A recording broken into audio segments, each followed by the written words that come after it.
Gold, trusted gold buyers. మీరు తాకట్టు పెట్టిన బంగారాన్ని విడిపించి ఈ రోజు ఉన్న మార్కెట్ ధరకు కొనబడను.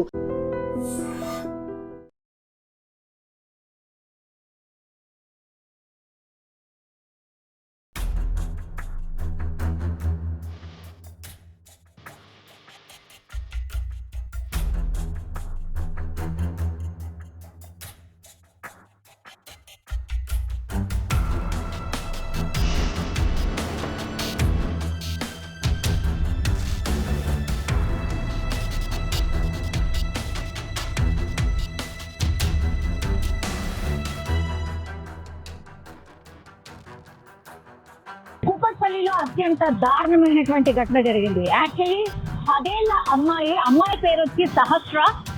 ఆమె ఈ రోజు స్కూల్ కి వెళ్ళలేదు, ఇంట్లోనే ఉండింది. అండ్ సహస్రకి ఒక తమ్ముడు కూడా ఉన్నాడు. ఆ తమ్ముడు స్కూల్ కి వెళ్ళినటువంటి సందర్భంలో వాళ్ళ తండ్రి ఆ అబ్బాయికి టిఫిన్ బాక్స్ ఇవ్వడానికని ఇంటికి రాగానే ఈ అమ్మాయి ఎవరైతే ఉన్నారో బెడ్ పైన పూర్తిగా రక్తపు మడుగులో కత్తి పోట్లతో పడి ఉండడాన్ని చూసి షాక్ అయిపోయినటువంటి సిచ్యువేషన్ అయితే కనిపించింది. పాపం 10 ఏళ్ల పాప, ఎవరి మీద కూడా తల్లిదండ్రులకు అనుమానం అయితే లేదు. ఇద్దరు కూడా ప్రైవేట్ ఉద్యోగులు కావడం, దగ్గరలోనే ల్యాబ్ టెక్నీషియన్ గా ఇప్పుడు ఈ సహస్ర పాప ఎవరైతే చనిపోయిందో పాప వాళ్ళ అమ్మ ల్యాబ్ టెక్నీషియన్ గా పనిచేస్తోంది. అండ్ ఫాదర్ ఏమో దగ్గరలో ఉన్నటువంటి ఇంకో ప్రైవేట్ దాంట్లో ఉద్యోగం చేస్తున్నటువంటి సందర్భంలో కూకట్పల్లిలో ఒక్కసారిగా ఈ ఇన్సిడెంట్ అయితే జరిగింది. 10 ఏళ్ల పాప అంటే ఇద్దరు అమ్మ నాన్న వర్కింగ్ దాంట్లో ఉన్నప్పుడైతే ఇది అందరికీ ఎక్స్పీరియన్స్ చేస్తూ ఉంటారు. పిల్లలు ఇద్దరే వాళ్ళని వాళ్ళు ఆలనా పాలన కావచ్చు, లేదంటే వాళ్ళని వాళ్ళు ఉండడం అలవాటు చేసుకున్న సందర్భాలే మనకు చాలా మట్టికి కనిపిస్తుంది. ఎందుకంటే ఇద్దరు కూడా పేరెంట్స్ వర్కింగ్ పేరెంట్స్ ఉన్నప్పుడు మాత్రం ఇట్లాంటి సిచ్యువేషన్ ప్రతి పేరెంట్ కూడా ఫేస్ చేస్తున్నటువంటి సిచ్యువేషన్. అట్లాంటిది ఈ రోజు కూకట్పల్లిలో మధ్యాహ్నం 1:10 ప్రాంతంలో తండ్రి పాప దగ్గర అంటే ఇంటికి రావడం, ఇంటికి వచ్చి ఈ బాబు ఎవరైతే ఉన్నారో ఆ బాబుకి టిఫిన్ బాక్స్ ఇవ్వడానికని ఇంటికి వచ్చి ప్యాక్ చేద్దాము అన్న సందర్భంలో ఒక్కసారిగా వాళ్ళ బిడ్డ బెడ్ పైన టోటల్లీ రక్తపు మడుగులో కత్తి పోట్లతో కనిపించడంతో ఒక్కసారిగా ఆందోళన చెందడమే కాకుండా వెంటనే సమాచారం అందించాడు. చుట్టుపక్కల వాళ్ళకు కూడా ఎవరినన్నా చూసారా, నా బిడ్డని ఇట్లా చంపేశారు, ఎవరు చంపేశారు ఏంటి అని బోర్న విలిపించడం చూసాం. అట్లాగే వాళ్ళ మదర్ కి వెంటనే ఇన్ఫర్మేషన్ రావడంతో ఒక్కసారిగా చుట్టుపక్కల వాళ్ళు అందరూ కూడా అక్కడికి రావడం, ఆ తర్వాత అత్యంత దారుణంగా అంత చిన్న పాపను ఎవరు చంపారు అనే కోణంలో ఇప్పుడు పోలీసులు అయితే విచారణ చేస్తున్న సిచ్యువేషన్ అయితే కనిపిస్తోంది.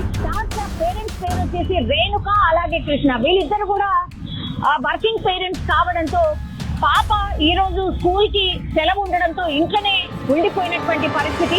ఆమె ఆడుకుంటుందో లేకపోతే పడుకుందో తినిందో ఈ టైంలో ఏం చేస్తుందో అన్న థాట్ తోని వాళ్ళ నాన్న ఇంటికి వెళ్లి చూసేసరికి పూర్తిగా రక్తపు మడుగులో పడి ఉండడం, డోర్లన్నీ ఓపెన్ అయి ఉండడం, ఇదంతా గమనించిన తర్వాత గట్టిగా కేకలు వేస్తూ వాళ్ళ నాన్న బయటికి పరుగులు తీశాడు. చుట్టుపక్కల వాళ్ళందరూ కూడా వచ్చి ఏం జరిగింది ఏంటి అని చూసేసరికి పూర్తిగా పాప రక్తపు మడుగులో పడి ఉన్న పరిస్థితి. దీంతో వెంటనే పోలీసులకు సమాచారం అందించారు. ఇప్పుడు క్లూస్ టీమ్ కావచ్చు, డాగ్ స్క్వాడ్ కావచ్చు, ఇవన్నీ చేరుకొని పాప ఎలా చనిపోయింది, ఎవరు చంపి ఉంటారు అనే కోణంలో విచారణ చేస్తూ ఉన్నారు. పోలీసులు ప్రాథమికంగా విచారణ చేసినప్పుడు వీళ్ళ పేరెంట్స్ ని కూడా అడిగినప్పుడు మాకెవరితోని శత్రుత్వం లేదు, మేమేదో మా పని చేసుకొని వెళ్ళిపోతాం కాబట్టి అసలు మాకు ఎవరి మీద కూడా అనుమానం లేదు, ఇంత దారుణంగా మా బిడ్డను ఎవరు చంపారు ఏంటి అని రోధిస్తున్నటువంటి సిచ్యువేషన్. బతకడానికని ఇక్కడికి వచ్చాం, కేవలం 2 ఏళ్ళు మాత్రమే అవుతోంది, మా పిల్లల్ని మేము చూసుకుంటూ మా బతికేదు మేము బతుకుతున్న సందర్భంలో ఒక్కసారిగా నా బిడ్డ మీద ఇంత కోపం పెట్టుకున్న వాళ్ళు ఎవరు, ఇంత దారుణంగా చంపడానికి గల కారణం ఏంటి అని అంటూ వాళ్ళ తల్లిదండ్రులు రోధిస్తున్నటువంటి సిచ్యువేషన్ అయితే కనిపిస్తోంది. కూకట్పల్లిలో ఒక్కసారిగా ఈ సంఘటన జరగడంతో చుట్టుపక్కల వాళ్ళు కూడా భయాందోళనకు గురవుతున్నారు. ఎందుకంటే డే టైంలో 1:10 ప్రాంతంలో ఈ ఇన్సిడెంట్ జరిగినట్టు చెప్తున్నారు. పూర్తిగా సీసీ కెమెరాస్ కి సంబంధించిన ఫుటేజెస్ అన్ని కూడా పోలీసులు కలెక్ట్ చేస్తూ ఉన్నారు. ఎవరు ఇంత దారుణంగా సహస్రాని 10 ఏళ్ల పాపని ఇంత దారుణంగా ఎవరు చంపుకుంటారు అనే కోణంలో దర్యాప్తు అయితే చేస్తున్న సిచ్యువేషన్ అయితే కనిపిస్తోంది. కానీ ఒక్కసారిగా కూకట్పల్లిలో ఈ ఘటన జరగడంతో కలకలం అయితే క్రియేట్ అయింది. ఇంత డే టైంలో పట్ట పగలే ఒక చిన్న పాపని ఇంత దారుణంగా చంపడానికి గల కారణాలు ఏంటి అనే కోణంలో పోలీసులు అయితే విచారణ చేస్తూ ఉన్నారు. ఈరోజు మధ్యాహ్నం 1:10 మా కుకట్పల్లి పోలీస్ స్టేషన్కి ఒక డయల్ 100 సమాచారం వచ్చింది. దాని ప్రకారం ఒక 10 సంవత్సరాల పాప ఇంట్లో చనిపోయి కనిపించిందని ఆ సమాచారం యొక్క సారాంశం. వచ్చి చూడగా ఆ పాప 10 years age and 6th class చదువుతూ ఉంది. సో వాళ్ళ ఇంట్లోనే మంచం మీద పడి ఉంది. సో ఒంటిపై కత్తిపోట్లు ఉన్నాయి. సో ఇప్పుడు ఆ బాడీ చూసాము. తల్లిదండ్రులు చెప్పే వెర్షన్ ఏంటంటే వాళ్ళు 9 o'clockకి ఇద్దరు కూడా జాబ్స్కి వెళ్ళిపోయినారు. వాళ్ళు మళ్ళీ తండ్రి 12:30కి అట్లా బాబుకి బాక్స్ పంపాలని వచ్చి చూడగా పాప శవం బెడ్ మీద కనిపించిందని చెప్తూ ఉన్నాడు. సో బాడీని ఇప్పుడు పిఎంఈకి పంపిస్తూ ఉన్నాము. క్రూజ్ టీమ్ అండ్ మిగతా వాళ్ళు కూడా వాళ్ళ పని వాళ్ళు చేస్తున్నారు. సో పోస్ట్ మార్టం రిపోర్ట్ వచ్చాక మిగతా విషయాలు తెలియజేస్తాం. Thank you. తల్లిదండ్రుల చెప్పేదాని ప్రకారం వాళ్ళు ఎవరి మీద అయితే ఇప్పుడు వరకు అనుమానం వ్యక్తం చేయలేదు. స్పెసిఫిక్గా ఎవరి మీద కూడా తల్లిదండ్రులు అయితే అనుమానం వ్యక్తం చేయడం ఇంకా తెలియదు. VR verify.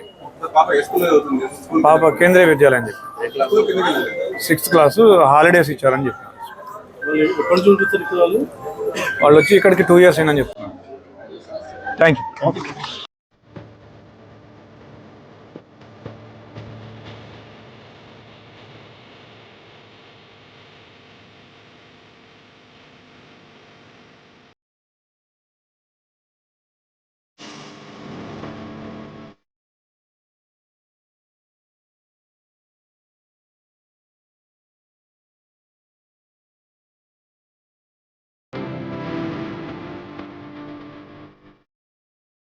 And for more videos, Please subscribe to iDream. Please subscribe to iDream. Please subscribe iDream. And please subscribe to iDream. For more videos, subscribe to iDream. please like, share and subscribe to the channel. Congratulations, iDream. Subscribe to iDream.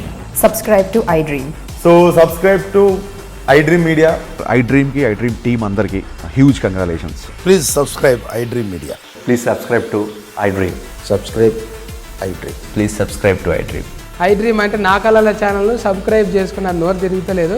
మీరైతే గంట గుర్తు కొట్టండి. For more such videos, please subscribe to iDream. Subscribe to iDream. Please subscribe to iDream. Please subscribe iDream Media. Please do subscribe to iDream. Please subscribe to iDream Media. For best entertainment and information, please subscribe iDream. And don't forget to subscribe to iDream.